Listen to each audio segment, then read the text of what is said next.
every goddamn time you get the camera out and you're ready to roll and someone has to start their bloody lawnmower. And it's not even an electric mower. I mean,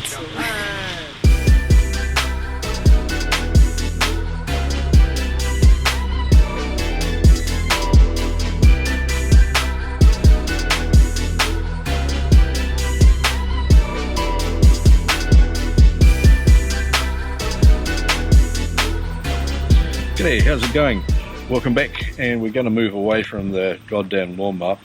So I've got Axel here with me. He's holding the GoPro at the moment, and I've got the phone on the Joby little mini tripod-y thing. I like this one because it's got magnetic legs, but yeah. So what I'm going to do is just going to film Axel walking down the street holding the phone and seeing how steady it is, and just sort of, well, film each other really and compare how steady the two things are, because quite often you've got your phone in your pocket when you want to shoot something. You're not necessarily carrying a GoPro making you dizzy while somebody shakes it around, relying on Hypersmooth 2 to really work it all out properly. You've just got your phone in your pocket, and that's great. Right, and here's Axel with a GoPro wandering down the street. Now the Hypersmooth's pretty awesome, wouldn't you say, Axel? Yeah, so is the dead cat that gets in the shot. Ah, there's a little trick there. So if you've seen my previous video, so on the back of the dead cat on the Rode Video Micro mic, on the dial-y thing here, there's these little slots in it, and you can tie the cable, and you can just push the cable into the slots, and that stops it waving around in the wind and stops it blowing into the lens. That's a good trick that Fish gave me, so there's a link to Fish down below, and he can take credit for that one. No, not down there. Keep walking. So this is the iPhone 11 Pro Max that I'm using, and the smoothness in it is pretty good. I'm actually filming using Filmic Pro at the moment, because that's going to, in theory, give me a much better image afterwards. But its stabilizing is quite limited because it doesn't have any of the big lens capacity and big sensor that the GoPro has, or the actual stabilized cameras have. It's doing it all mathematically based on the data it can get, and of course, being a phone, it's going to have plenty of rotation as well, and it tries to smooth that out, but it's not exactly the best or smoothest footage that we're going to get. Do I need to make that wider for you, mate?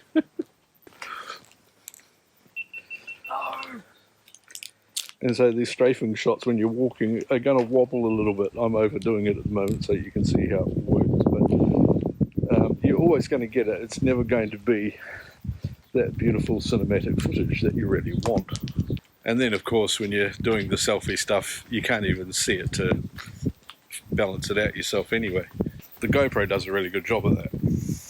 Okay, so here we are. We've managed to walk into a dark sheltered patch of the forest here, the woods, where nobody else can see us doing what we're doing.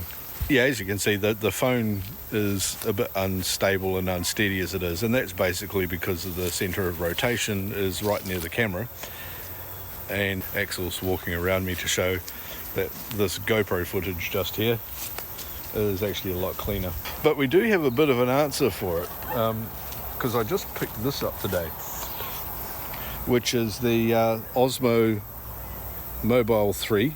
It's the combo box. It comes with a tripod-y stand thing and the carry case for it. And thought, well, let's do a bit of an unboxing and see how good this thing is. Alright team, just while Tim's setting up the GoPro camera here on the tree, fantastic place by the way to put it, just want to do a little bit of a shout out to myself. Be sure to check out Lexa Dixon on YouTube.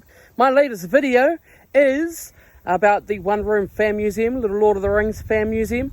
It should be exciting. Yeah, he's trying to wind me in, so I'll wind up. But yeah, Lexa Dixon, be sure to check that out and give me a sneaky subscribe.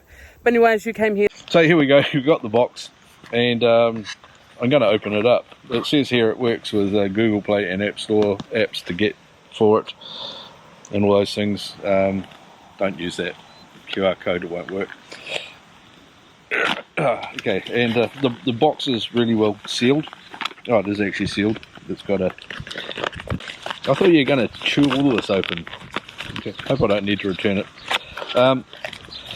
Pull that open, and inside here's a nice typical DJI bag and case. That's a pretty good case in there. And another box there as well. Be ecologically sound with these things, of course. Make sure you recycle them properly. And have a look and... Come here. Don't show that. And inside this little box thing here, if I can figure out how to open it, there it is another little bag thing with some, what are they? Oh, anti-slip feet pads that I can put onto the bottom of this thing, which is going to be the little tripody mounty extra bit thing. There you go, that's one of those. I'll just put that somewhere safe and put that away. And I'll put that back in here so I don't lose that. And in the other side of this is something all the way down the end of the hole here, which I'm going to get out. Oh crap, don't let that blow away. And there you go. It's, oh yep, there's a lanyardy hand holding thingy. If I open up the other end, I might be able to push it all the way down if I can get the other end open. How do you open up the other end? Oh right, oh you do that and the whole thing unfolds a bit. This one's got a cable in it as well. I think the idea is you're going to have to damage the packaging so much that you're not going to need it afterwards. Okay, there's another bit of cardboard. And in here, up here, stop trying to mess I'm making. Up here is another plasticky bag. These are bags of biodegradable plastic, by the way, in case you're wondering, so I'll put it in my pocket. There are some manuals and things in several different languages that I can guarantee you don't speak, and if you're lucky, something in a language you can speak. Picked up the grip pads again, which will go in the bottom of those feet. There's 4 grip pads and 3 feet. 4 grip pads, 3 feet. So if you've got a friend who needs to get a grip, you've got something to give them. And of course a USB-C cable, which everything seems to be going to these days. And here's the main bag. Once again, it's another biodegradable plastic bag. Good on you, DJI. Okay, anyway, so we've got the this great hard softish case, fabric case. I don't know what hard softish means, honestly. And in here is the Osmo Mobile 3. So I'll just pull that out and have a quick look at it. Hopefully it's got a bit of a charge in it. This is literally the first time I opened it. Hopefully this operates pretty much the same as the previous one, in which case I will push that button now and it will switch on. What you need to do here is push the power button, not the record button, and then it will turn on. Okay, it snaps out into place there. Nice. And now I can put my phone in it. Okay, so here's my iPhone, which I am surrendering to the DJI Osmo, and that should go in there quite nicely. It does. Very nicely, in fact. Okay, no, you didn't see those instructions anyway. So now on my phone here, I'm going to open the DJI Osmo Mimo app. Hey Siri, open DJI Mimo. There it is. Now it says I've got a Osmo Mobile 3. I can accept that. It's connecting. Activate after login.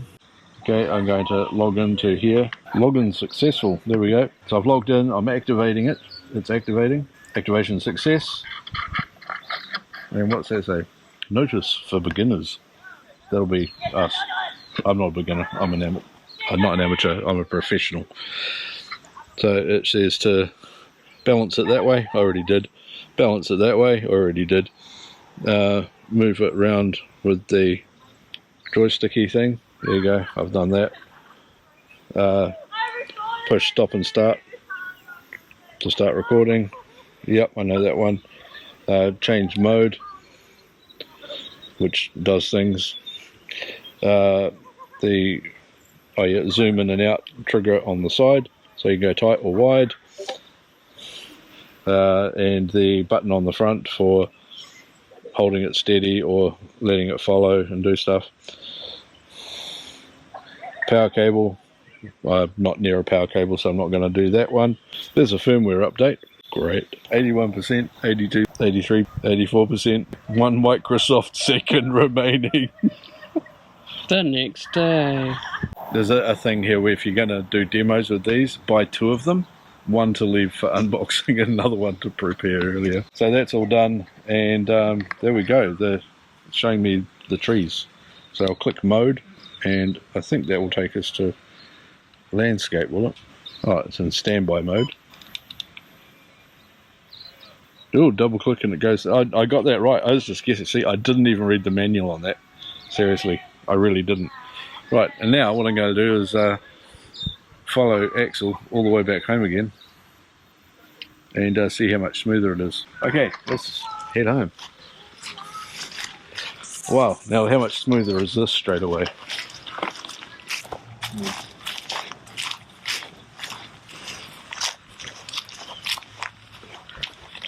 So, Axel, what's your latest video about? It's the One Room Fan Museum. Ah, the Lord of the Rings Museum. Yes. In Wellington, New Zealand here. That is the one. So people should come here and go on a Lord of the Rings tour, for example. With me as your tour guide. Yep. And go see lots of Lord of the Rings stuff in the Wellington area. Yes. And when you're doing a tour, you got to check out Rover Rings Tour. Link down below. Do they do affiliate payments? Unlikely. If you double tap it, it does go front and centre, so that's good. Right.